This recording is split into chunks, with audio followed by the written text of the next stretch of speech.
নম্বর shot খুবই vital, গোলে লিডে আছে রতনপুর। এবার পৌঁছালে ভালো শট,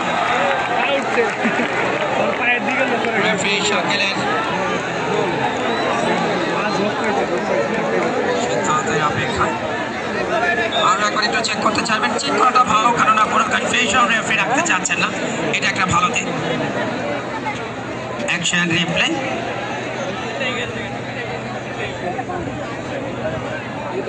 রেফারির পাশে ভিআরে বারবার কিন্তু চেক করা হবে এবং ফাইনাল ম্যাচ নির্ধারিত সময় গোল শূন্য।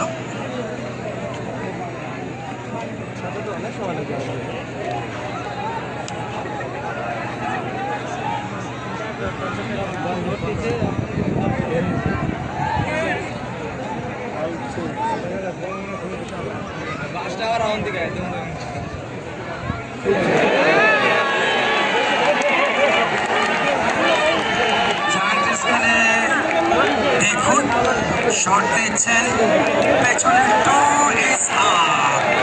গোল হবে দর্শক ভাইরা, গোল হবে, পা উঠলে তো গোল হবে না। আমি কিন্তু যশোরের ছেলে, থাকি ঢাকা ডিওএইচএসের পাশে, আমি আপনাদের গেস্ট। আর টুর্নামেন্ট কমিটি তাদের অত্যন্ত পরিশ্রমী এই আয়োজনটা আপনাদের জন্য। এবং আরো একটা গোল বাতিল হবে, কেননা ডিসকোয়ালিফাই। 3 নম্বর শটেও কিন্তু গোল করতে ব্যর্থ, দ্বিতীয় শটে গোল করে 100 এগিয়ে এখন 3 নম্বর